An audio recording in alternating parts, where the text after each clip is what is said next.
Good morning dear student class 3। आज आप लोग का ट्रांसलेशन है।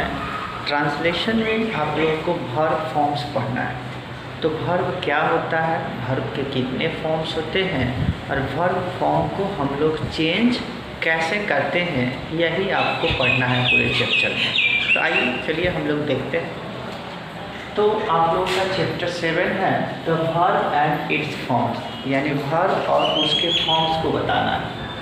तो पहले देखिएगा कि वर्ब को हम लोग क्या कहते हैं। तो वर्ब का मीनिंग होता है क्रिया। तो वर्ब का मीनिंग क्या होता है, क्रिया। तो वर्ब को हम लोग क्रिया कहते हैं और अनदर मीनिंग में एक्शन वर्ड भी कहा जाता है। एक्शन वर्ड क्या है, इससे डेली हम लोग कोई काम करते हैं, खेलते हैं, पढ़ते हैं, जाते हैं, आते हैं, खाते हैं, यानी जो हम काम करते हैं वही एक्शन वर्ड होता है। उसी को हम लोग वर्ब कहते हैं या क्रिया कहते हैं। तो इसके फॉर्म्स ना चेंज होते हैं, verb 1, verb 2, verb 3, verb 4, verb 5। तो आप ऐसे याद रखिएगा कि वर्ब के कितने फॉर्म्स होते हैं। तो आपके फिंगर में, आपके वन हैंड में कितने फिंगर हैं, तो 5। तो आपको याद हो जाना चाहिए कि वर्ब के कितने फॉर्म्स होते हैं, तो 5। तो कौन वर्ब, इसको वर्ब 1, इसको वर्ब 2, इसको वर्ब 3, इसको वर्ब 4, इसको वर्ब 5। तो आप याद रख सकते हैं कि वर्ब के कितने फॉर्म्स होते हैं, तो 5। तो देखिए वर्ब 1, तो वर्ब 1 को हम लोग सिंपल फॉर्म कहते हैं। जो वर्ब दिया हुआ रहता है जैसे प्ले, गो, कम, एम, ये सब जो वर्ब होता है उसको हम लोग सिंपल फॉर्म कहते हैं। वर्ब 2 को हम लोग पास्ट फॉर्म कहते हैं। तो वर्ब 2 बनाते कैसे हैं, ईडी या डी, या हम लोग इसमें आई ईडी जोड़कर, अगर लास्ट में अगर हम जोड़ दें किसी वर्ब में ईडी, डी या आई डी, तो वह वर्ब 2 बनता है। अगर हम लोग उसमें ईडी या डी या लास्ट में आई ईडी जोड़ दें तो वह क्या बनता है, तो वर्ब 3 बनता है। लास्ट में अगर हम आईएन भी जोड़ दें तो वह क्या बनता है, तो वर्ब 4 बनता है। अगर वर्ब के लास्ट में अगर हम एस या ईएस को ऐड कर दें तो वह क्या बनता है, वर्ब 5 बनता है। तो बताया था शुरू में कि वन हैंड में कितने फिंगर होते हैं, 5। आप इसी को वर्ब क्या मानिएगा, वर्ब फॉर्म्स। तो verb 1, verb 2, verb 3, verb 4, verb 5। और यह कैसे होते हैं, तो ध्यान से देखिएगा। तो वर्ब 1 सिंपल फॉर्म, वर्ब 2 को पास्ट फॉर्म और वर्ब 3 को पास्ट पार्टिसिपल कहते हैं।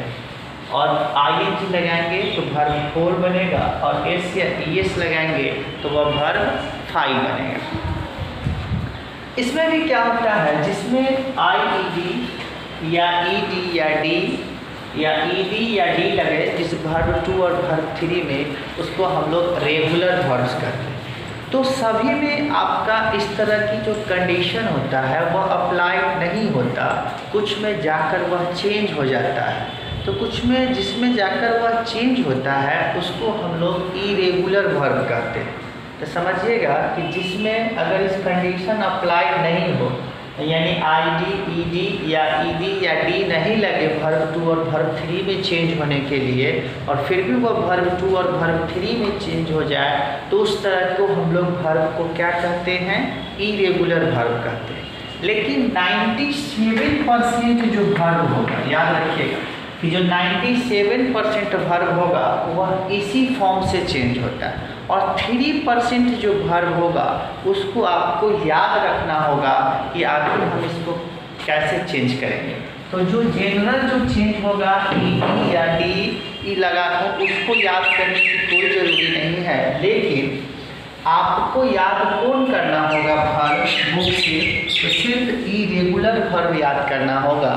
बाकी खुद पे खुद आप समझ जाइएगा कि जिसमें अगर हम ईडी या डी लगाएंगे या आईडी या डी लगाएंगे तो वर्ब 1, वर्ब 2 या वर्ब 2 या वर्ब 3 में वह क्या हो जाएगा, तो वह कन्वर्ट हो जाएगा। आते हैं रेगुलर वर्ब, जैसे बहुत फेमस वर्ड है जिससे आप खेलते हैं, तो प्ले। तो इसमें भी रेगुलर वर्ब में एक चीज़ ध्यान देना है कि क्या है, तो आपका वॉवेल है। ये क्या है तो कंसोनेंट है, तो VC याद रखिएगा। अगर कंसोनेंट के पहले अगर वॉवेल अगर आपको दिखे तब उसमें डायरेक्ट क्या लगाइएगा ED, तब वह वर्ब 2 और वर्ब 3 में कन्वर्ट हो जाएगा। कब? जब लास्ट लेटर Y हो और Y के पहले अगर कोई कंसोनेंट हो तो उस टाइप में आप क्या कीजिएगा, लास्ट में ED और ED जोड़िएगा, Y को रहने दीजिएगा, तो आपके पास कौन सी वर्ब बनेगा, तो वर्ब 2 और वर्ब 3 होगा। तो मेनली आपको वर्ब 2 और वर्ब 3 पर ही आपको फोकस करना है। अब आते हैं देखिए वर्ब 2 में इनफेक्ट थोड़ा ध्यान से देखिएगा, जैसे कैरी लिखा हुआ है CARRY, कि लास्ट में क्या है Y है और Y के पहले यह क्या है कंसोनेंट, तो Y क्या है आपका, तो Y आपका कंसोनेंट है और E भी कंसोनेंट है, तो दोनों अगर CC देखे यानी कंसोनेंट और कंसोनेंट टर्म देखे तब आप Y को रिप्लेस कर दीजिए, यानी Y को हटा दीजिए और उसकी जगह I लिखिए। क्या लिखिएगा उसकी जगह, Y को हटाकर I और इसमें ED जोड़ दीजिएगा, तो यह आपका वर्ब 2 हो गया। फिर वर्ब 3 भी क्या कीजिएगा, Y को हटाकर इसमें IED जोड़ दीजिएगा, तो भी आपका यह वर्ब 3 बनेगा। तो आपको समझ में आया होगा कि वर्ब 1, वर्ब 2 और वर्ब 3 कैसे बनता है। अब देखिए इरेगुलर वर्ब क्या होता है, जिसमें ED या IED या D का रूल अगर फॉलो नहीं हो तो उस टाइप्स की वर्ब को हम लोग इरेगुलर वर्ब कहते हैं। जैसे देखिए गो, तो गो का क्या हो गया वेन, इसमें कहीं भी ED या D लगा नहीं, फिर भी यह इसमें चेंज हो गया वर्ब 2 में। फिर इसका गो का वर्ब 3 क्या हो गया गॉन। तो इस तरह की जो वर्ब्स होते हैं उसको हम लोग इरेगुलर वर्ब कहते हैं। यह ध्यान दीजिएगा, इस सभी वर्ब को हम लोग इरेगुलर वर्ब कहते हैं। तो जिसमें अगर हम ब्लू कलर से ग्रीन कलर से डबल टिक मार रहे हैं वह सभी के सभी वर्ब्स जो हैं आपके इरेगुलर वर्ब हैं। अब आते हैं इरेगुलर वर्ब में, जैसे बी देखिए, तो बी का क्या होगा, BE अगर लिखा हुआ रहे तब इसका वर्ब 2 क्या होता है, तो वाज एंड वेयर होता है। वर्ब 3 क्या होता है, तो बीन होता है। तो याद रखिएगा कि बी का वर्ब 2 वाज वेयर और वर्ब 3 क्या होता है, तो बीन होता है। तो इस तरह से आपको समझ में आया होगा वर्ब 1, वर्ब 2, वर्ब 3। अब आते हैं नेक्स्ट में फ्लाई है, तो वर्ब 1 है और इसका वर्ब 2 फ्लू हो गया, यानी Y की जगह पे यहाँ EW हो गया।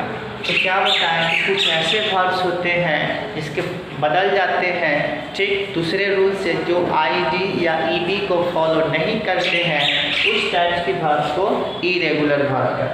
फिर यहाँ फ्लॉन हो गया, यह वर्ब 3 हो गया।